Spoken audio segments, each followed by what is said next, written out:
So let's start this lesson with a review of graphing exponential equations using a table.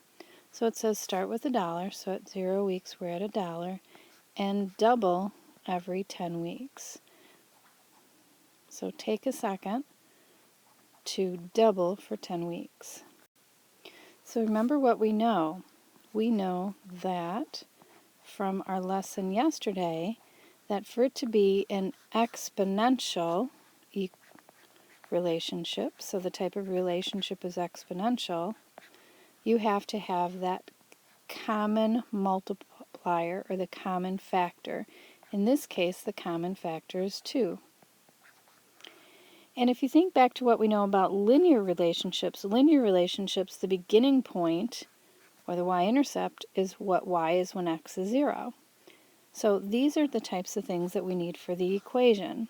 So to graph it, so we finished the table, to graph it we have to figure out what to go up to, 1024. Pause and set up your axes and see if we match. So I numbered by 50, so you're just seeing every 100, but remember every hash mark really stands for 50. And when I graph, you're going to barely see, at 0 it's 1, but you're barely going to see what that is because it's so close to that bottom line. It's not until you get to the 5th one that you're even close.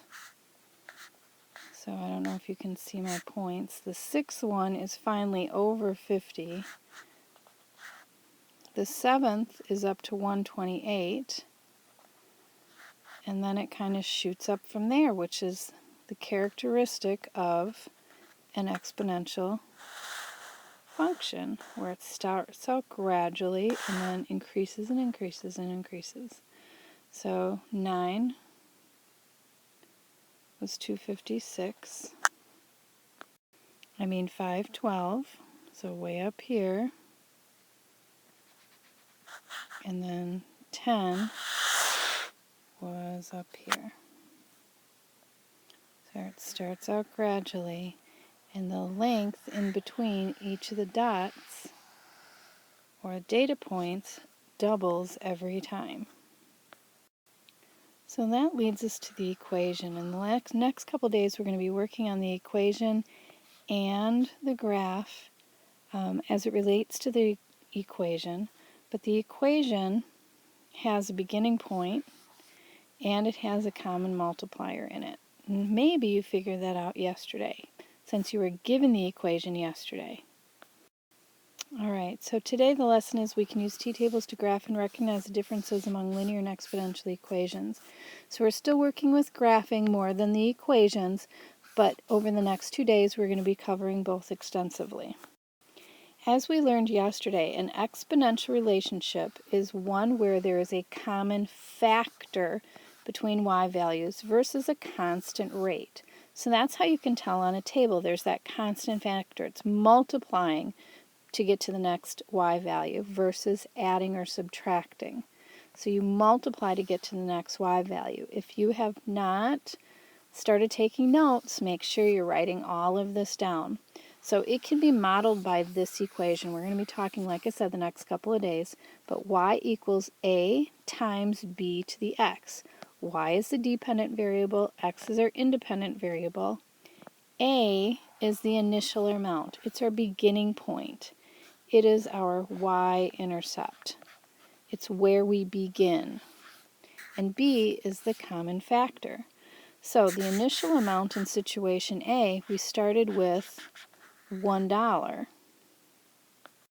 And our common factor was 2 because we doubled it every week.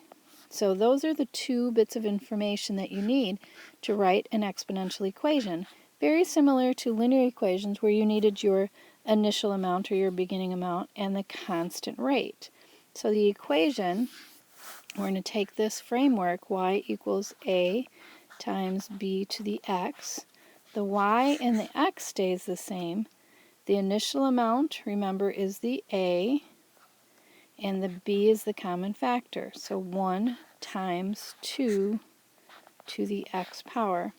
And since the initial amount is 1, you can just really say y equals 2x. So again, exponential growth can be bounded by the equation y equals a times bx, where b is that common factor. So exponential growth, there's two types of exponential change. Growth is when the y values increase, growth, increase.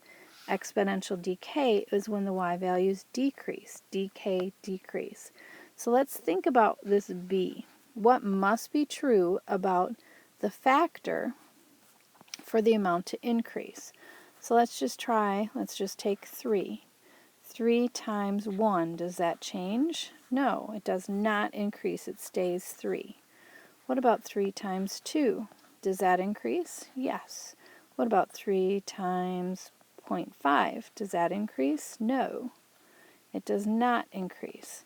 So we find from that b has to be greater than 1, not even equal to, because if it's equal to, it's not going to increase.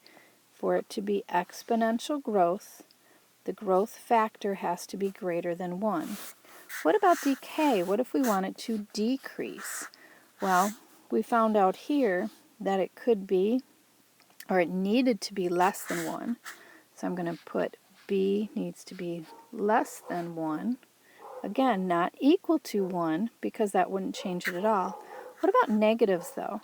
So if we're making a table, and we start with 1, 2, 3, and we have a negative. Let's say our common factor is -2. That would give us -2, that decreased, but if I multiply by -2 again, -2 times -2 is 4, so that increases.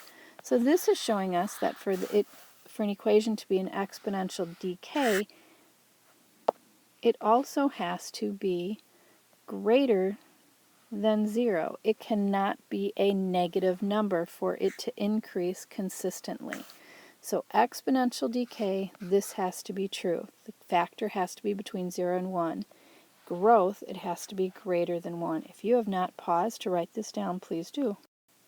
So let's just look here and decide linear, exponential, or neither. Now on a table, remember you're looking for that constant rate or common factor. So what is happening here? For every 1 that we're going up in the x, we are multiplying by 5. Since there is a common factor, this is exponential. Here we are adding 20 and adding 20, etc., etc. So now we have a common or constant rate. Since we have a constant rate of change, this is linear. Equations, if it fits into that y equals mx plus b, our slope-intercept form or standard form or any form of a linear equation that you're familiar with, it is linear. And for exponential, if there's an x in the exponent, it's exponential. So today you're going to go back and forth between tables, graphs, and equations, and you'll be focusing more on equations tomorrow. But here's the story. The paper chun starts with as an area of 64 square inches. So we have this going on. So you have to look to see what is that common factor. Well, it looks like he's dividing by 2 every time, but hopefully you remember by now that if you're dividing by 2, it's the same thing as multiplying by 1/2. So he's multiplying by 1/2 every time. So if we fill out the table, 16, half of 16 is 8, half of 8 is 4, 2, 1, 1/2, 1/4. Will he ever get to 0? That's a question I want you to ponder. Will he ever get to 0 in exponential?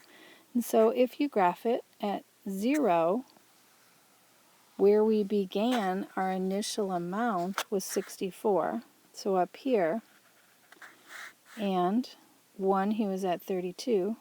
So now he starts decreasing pretty fast, and at 2, 16,